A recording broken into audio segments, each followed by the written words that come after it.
원해요. 아버지 당신이 바라보는 영혼에게 나의 두 눈이 향하길 원해요. 아버지 당신이 울고 있는 어두운 땅에 나의 두 발이 향하길 원해요. 나의 마음이 아버지의 마음 알아. 내 모든 뜻 아버지의 뜻이 될 수 있기를. 나의 몸이 아버지의 마음 알아. 내 모든 삶 당신의 삶 되기를.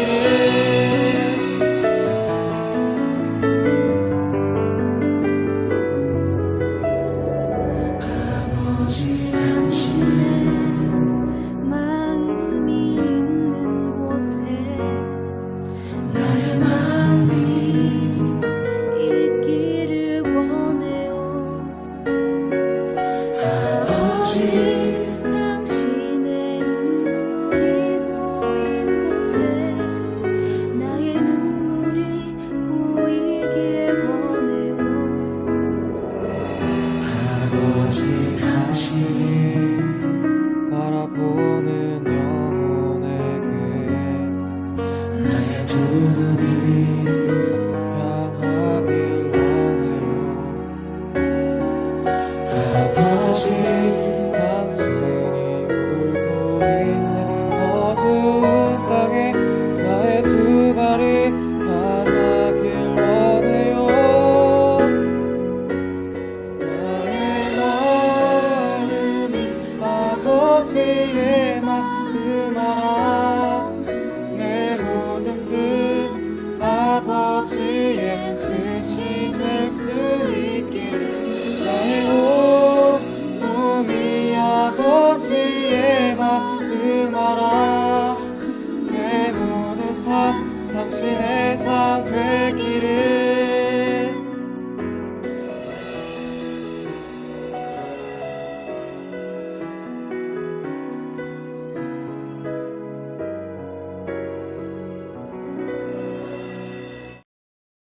하나님은 신들의 모임 가운데에 서시며 하나님은 그들 가운데에서 재판하시느니라. 너희가 불공평한 판단을 하며 악인의 낫보기를 언제까지 하려느냐. 가난한 자와 고아를 위하여 판단하며 곤란한 자와 빈궁한 자에게 공의를 베풀지며 가난한 자와 궁핍한 자를 구원하며 악인들의 손에서 건질지니라 하시는도다. 아멘. 사도신경으로 우리의 신앙을 고백하겠습니다. 나는 전능하신 아버지 하나님, 천지의 창조주를 믿습니다. 나는 그의 유일하신 아들, 우리 주 예수 그리스도를 믿습니다.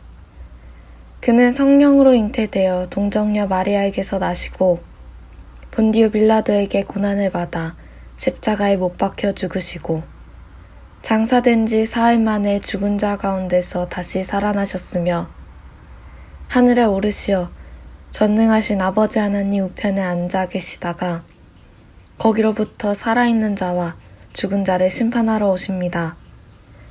나는 성령을 믿으며 거룩한 공교회와 성도의 교제와 죄를 용서받는 것과 몸의 부활과 영생을 믿습니다.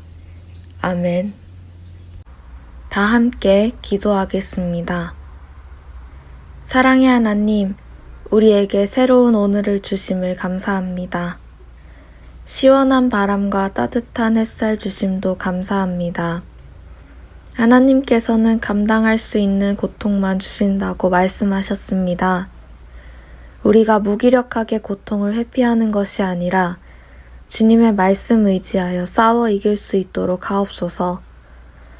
세상에는 거대한 폭력 속에서 어렵게 삶을 살아가는 이들이 있습니다. 그들이 하루속히 평안히 삶을 살도록 도와주옵소서. 우리가 그들을 잊지 않고 그들을 위해 기도하도록 하옵소서. 하나님, 늘어난 코로나 확진자로 인해 우리는 떨어져 지내고 있습니다. 현장에 문은 걸어둔 채 계속해서 온라인으로만 예배를 드리게 될까 염려도 됩니다. 그러나 하나님, 상황을 탓하기보다 지금 내가 할 수 있는 일부터 찾아내 작은 일부터 실천하는 우리가 되게 해주옵소서. 온유하고 겸손한 주님을 본받아 하루하루 살아갈 수 있도록 도와주옵소서. 예수님의 이름으로 기도합니다. 아멘. 오늘 하나님께서 우리에게 주시는 말씀은 요한일서 1장 5절에서 10절 말씀입니다. 우리가 그에게서 듣고 너희에게 전하는 소식은 이것이니 곧 하나님은 빛이시라. 그에게는 어둠이 조금도 없으시다는 것이니라. 만일 우리가 하나님과 사귐이 있다 하고 어둠에 행하면 거짓말을 하고 진리를 행하지 아니함이거니와 그가 빛 가운데 계신 것 같이 우리도 빛 가운데 행하면 우리가 서로 사귐이 있고 그 아들 예수의 피가 우리를 모든 죄에서 깨끗하게 하실 것이요. 만일 우리가 죄가 없다고 말하면 스스로 속이고 또 진리가 우리 속에 있지 아니할 것이요. 만일 우리가 죄를 자백하면 그는 미쁘시고 의로우사 우리 죄를 사하시며 우리를 모든 불의에서 깨끗하게 하실 것이요. 만일 우리가 범죄하지 아니하였다 하면 하나님을 거짓말하는 이로 만드는 것이니 또한 그의 말씀이 우리 속에 있지 아니하니라. 아멘. 할렐루야. 예수님으로부터 오는 은혜와 평강이 우리 청소년 공동체 친구들에게 임하기를 소망합니다. 질문으로 설교를 시작해 보려고 합니다. 이미 답을 아는 친구들도 있을 텐데 한번 마음속으로 답을 맞춰보세요. 어둠이 있는 이유는 무엇일까요? 우리 친구들 뭐라고 생각하시나요? 정답은 빛이 없기 때문입니다. 세상을 환하게 비추고 있는 해가 지면은 깜깜한 어둠이 찾아오죠. 그리고 깜깜한 방 안에서 전등, 빛이 생기면 방은 밝아집니다.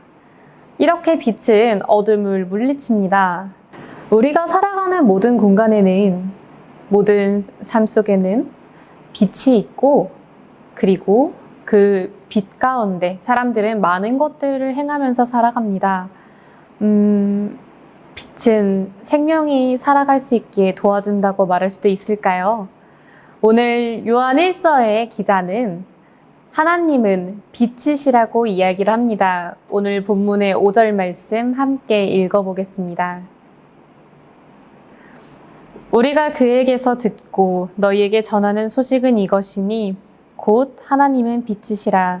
그에게는 어둠이 조금도 없으시다는 것이니라. 아멘. 아까 말씀드렸듯이 빛이 있으면 어둠은 사라집니다.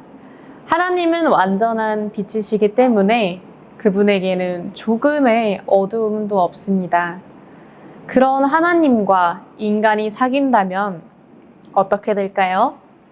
하나님께서 가지고 계신 빛으로 말미암아 하나님과 사귀는 사람에게는 그에게도 어둠이 없을 수밖에 없을 것입니다.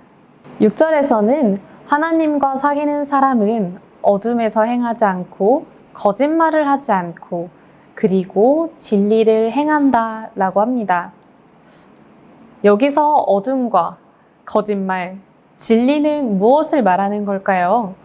그냥 단어만 놓고 생각하면 너무나도 많은 의미가 있어서 또 많은 비유가 있어서 이해하기가 조금 어렵습니다.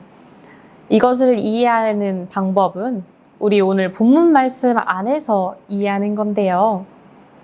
어둠에 행한다는 것은 하나님과의 관계를 제대로 맺지 못했다는 것을 의미합니다. 하나님은 빛이신데 그 빛이신 하나님과 함께하는 사람은 그 삶 역시 빛날 것입니다. 하지만 그렇게 우리의 삶에 빛을 비추시는 하나님이 내 삶에 없을 때 사람은 어둠에서 행하게 됩니다. 하나님이 없는 삶, 그것이 바로 어둠을 행한다는 것이죠. 그렇다면 6절에서 말하는 거짓말은 무엇을 의미할까요? 어떤 거짓말인지는 오늘 본문 8절에 나와 있는데요. 우리 친구들 한번 볼게요. 어떤 거짓말인가요? 네, 바로 나는 죄가 없다라고 말하는 것이 하나님과 사귐이 없는 사람이 하는 거짓말입니다. 이 세상에서 죄가 없는 존재, 그런 분은 하나님 한 분뿐이십니다. 하나님 한 분만이 거룩하시며 흠이 없으시고 온전하시기 때문입니다. 그런데 그분의 피조물에 불과한 인간이 죄가 없을 수가 있을까요? 사람이 세상을 살아가면서 죄를 한 번도 안 짓는다 라는 것은 거짓말일 수밖에 없습니다. 그렇기 때문에 하나님과 사귀지 않는 사람이 하는 거짓말, 하나님 앞에서 자신은 죄가 없다, 의롭다고 하는 것입니다. 그렇게 하나님과의 관계가 없고 그로 인해서 어둠에 행하며 나는 죄가 없다라고 거짓말을 하는 사람에게는 그 안에 진리가 있을 수가 없습니다. 진리가 무엇이기에 없는 걸까요? 성경이 말하는 진리는 단 한 가지입니다. 바로 예수 그리스도죠. 예수님께서 죄 많은 이 세상의 모든 인간들을 어떻게 구원하셨는지 우리는 잘 알고 있습니다. 정말 아무런 죄도 짓지 않는 흠이 없고 완전하신 예수님께서 그런 죄인들을 위해 대신해서 십자가에 달린 것, 그것이 예수 그리스도가 인류를 구원한 방법이었습니다. 이 방법으로 사람들의 죄를 보혈의 피로 깨끗이 씻어주셨던 것이죠. 그런데 거짓말을 하는 사람들은 그런 예수 그리스도를 부인하는 것입니다. 왜 그럴까요? 예수님은 죄인들을 위해 십자가에 달렸는데 사람이 죄인이 아니라고 하면은 예수님이 인간을 구원한 것이 아니게 됩니다. 예수님께서는 죄인들을 하나님과 화해시키시기 위해서 십자가에 달리셨는데 인간이 나는 죄가 없다라고 말하면 예수님은 인간을 구원한 게 아니게 되잖아요. 그러므로 나는 죄가 없다라고 하는 거짓말은 예수님의 십자가 사건을 부인하는 것일 수밖에 없습니다. 그리고 10절의 말씀대로 하나님을 거짓말하시는 이로 만들어버리는 것이죠. 그렇기 때문에 우리는 하나님과 사귐이 있을 때 내가 죄인이라는 고백이 있을 수 있어야 합니다.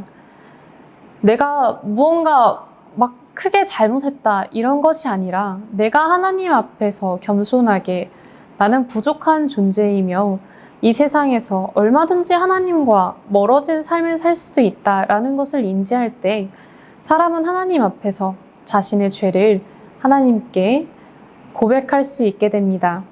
그러할 때 어떤 일이 일어날까요? 9절의 말씀 함께 읽겠습니다. 만일 우리가 우리 죄를 자백하면 그는 미쁘시고 의로사 우리 죄를 사하시며 우리를 모든 불의에서 깨끗하게 하실 것이요. 아멘. 우리가 우리의 죄를 하나님께 고백할 때 하나님께서는 그 빛을 우리에게 비춰주십니다. 우리를 구원의 빛으로 깨끗하게 해주십니다. 우리는 처음부터 죄가 없는 그런 완벽한 존재들이 아닙니다. 우리는 본디 죄인이지만 하나님을 통해서 하나님의 빛을 통해 생명을 받은 사람들입니다. 하나님 안에서 의인인 사람들인 거죠. 그러니 내가 죄가 없다라고 하는 것은 하나님 앞에서 거짓말일 수밖에 없습니다. 그 거짓말은 우리와 하나님 사이를 멀어지게 만들죠. 그런 빛이신 하나님과 올바른 관계에 있는 우리는 빛 가운데로 행할 수 있습니다. 우리에게 어둠도 없고 나는 죄인이다 라는 고백이 있을 때 우리는 예수 그리스도 안에서 구원을 받을 수 있는 것이죠. 성도가 빛 가운데 행하는 것을 확실하게 하는 한 가지가 오늘 본문 말씀에 소개되어 있습니다. 바로 7절에 나와 있는 서로 사귐입니다. 하나님과의 사귐은 서로 사귐에 의해서 확증됩니다. 이는 예수님께서 복음서에서 하신 말씀과도 같은 맥락에 있습니다. 마태복음 22장에서 한 율법사는 예수님께 묻습니다. 어느 계명이 더 크니이까? 하나님이 주신 율법 중 어떤 것이 더 중요하고 큰 계명이냐고 물었던 것입니다. 그때 예수님께서 무엇라고 했는지 우리 모두는 잘 알고 있습니다. 내 마음을 다하고 목숨을 다하고 뜻을 다하여 내 하나님을 사랑하라. 이것이 첫 번째 계명이었죠. 그리고 곧이어 예수님께서는 두 번째 계명에 대해 이야기하십니다. 내 이웃을 내 몸과 같이 사랑하라. 주님께서 이 두 가지를 가장 큰 계명으로 삼으신 이유는 하나님을 사랑하는 일이 이웃과 사랑하는 일로 이어질 수밖에 없음을 아셨기 때문입니다. 하나님을 사랑하는 것과 이웃을 사랑하는 것이 서로 분리된 것이 아니라는 것입니다. 요한 1서 기자도 같은 이야기를 하죠. 하나님의 빛을 받은 사람들은 빛 가운데 행해야 한다고.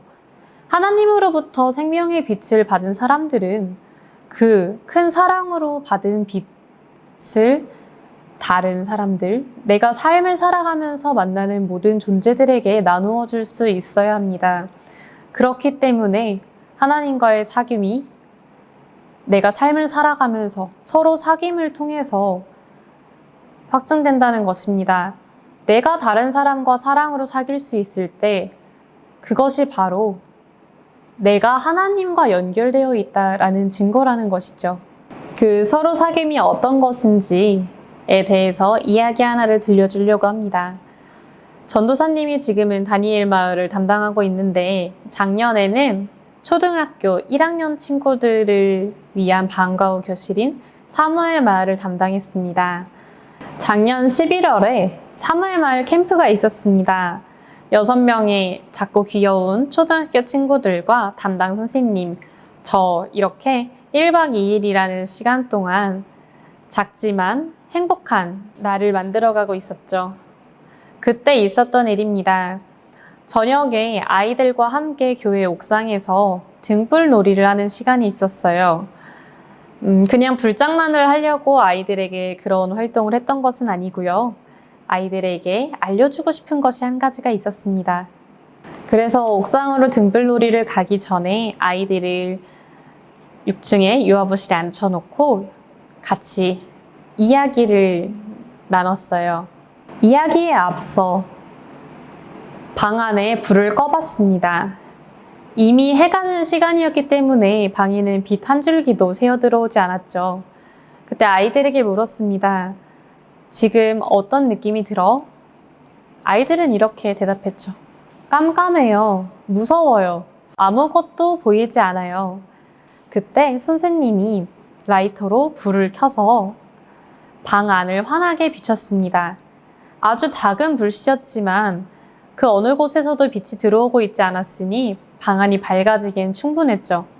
그리고 이번에는 같은 질문을 또 했어요. 우리 친구들에게. 지금은 어때? 아이들은 대답했습니다. 밝아졌어요. 따뜻해요? 제 마음도 따뜻해진 것 같아요. 이렇게 빛이 있음과 없음의 차이를 아이들은 알게 되었던 것이죠.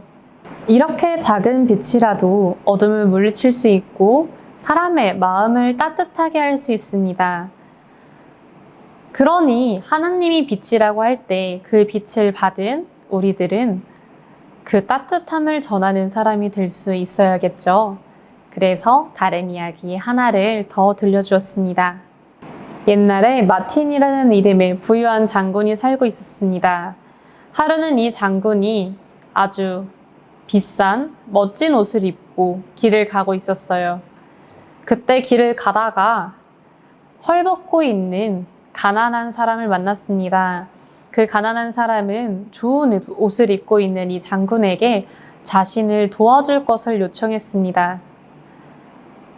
장군은 도와주고 싶었으나 수중에 가지고 있던 재물이 하나도 없었습니다. 그래서 어떻게 하면은 이 사람을 도와줄 수 있을까 생각을 하다가 자신이 두르고 있는 옷을 벗어서 칼로 반을 쭉 찢었습니다. 그리고는 절반은 자신의 몸을 덮고 다른 절반은 이 헐벗고 있는 가난한 사람의 몸을 감싸주었다고 합니다. 그렇게 가난한 사람을 도와주었던 그날 밤 마틴은 잠에 들었습니다. 그런데 꿈에서 자신이 도와주었던 그 가난한 사람이 나타났습니다.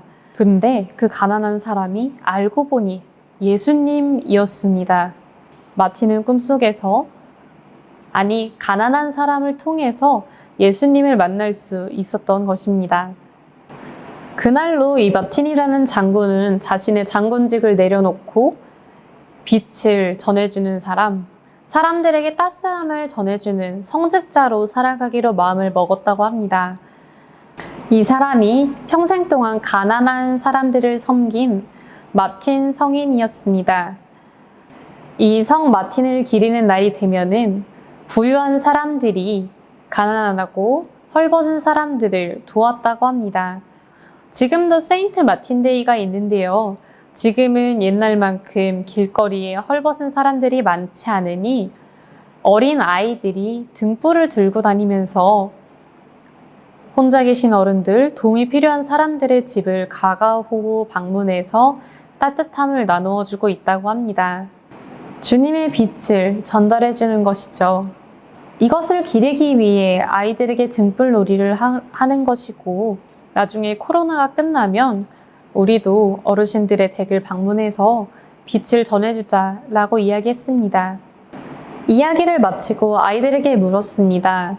우리도 이 장군처럼 빛을 나눠주는 사람들이 되려면 어떻게 살아야 할까?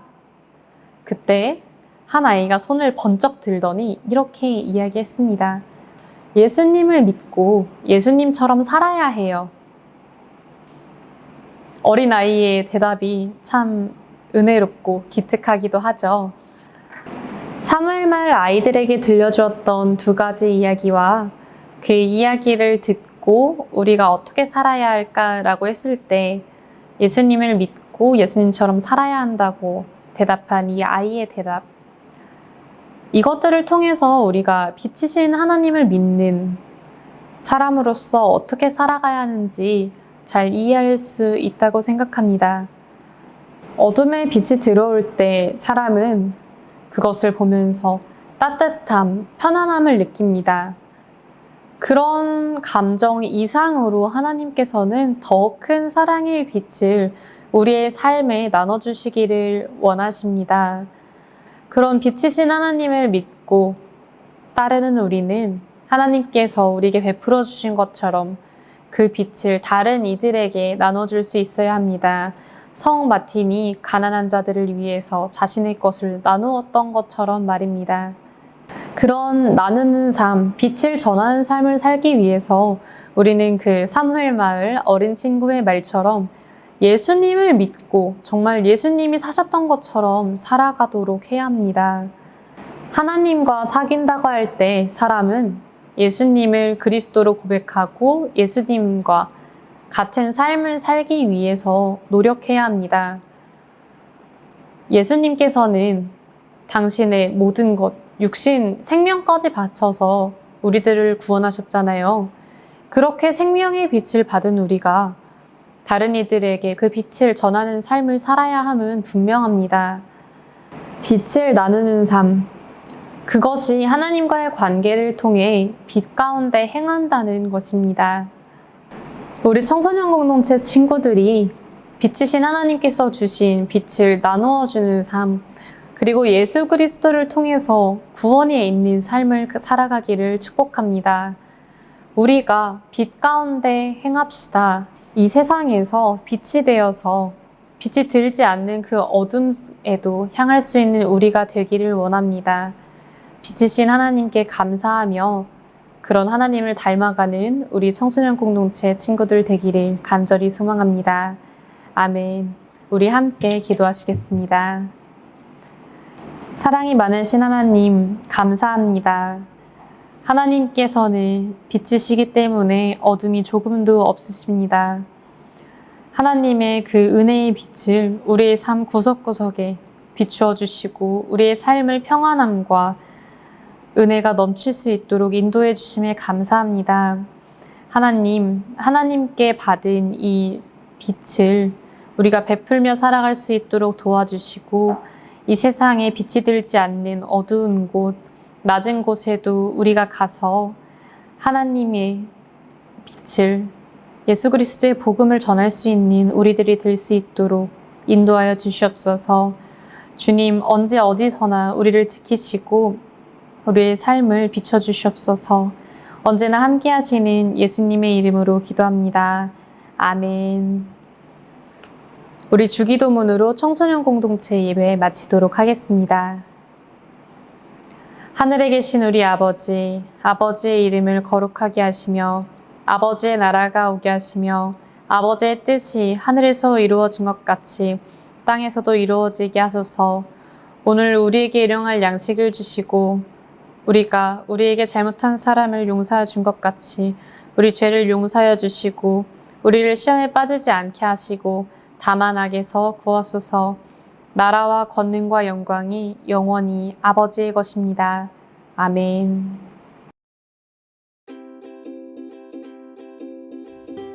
청소년 공동체 소식입니다. 9월부터 청소년 공동체 예배를 대면으로 드립니다. 5일부터 대면 예배가 시작되고요. 중등부 오전 11시 30분, 고등부 오전 9시 30분에 5층 다음 세대 성전에서 예배를 드리니 기억해 주세요. 하지만 다음 주일인 29일 예배는 똑같이 비대면 온라인 예배로 드립니다. 다음 주는 유튜브 채널을 확인해서 가정에서 예배를 드려주세요. 우리 친구들 모두 개학했죠? 새 학기도 하나님의 은혜 안에서 잘 보낼 수 있기를 소망합니다. 그러면 다음 주는 온라인으로, 9월부터는 대면으로 만나요. 안녕. 동수원 장로교회 청소년 공동체 구독, 좋아요, 알림 설정까지 부탁드려요.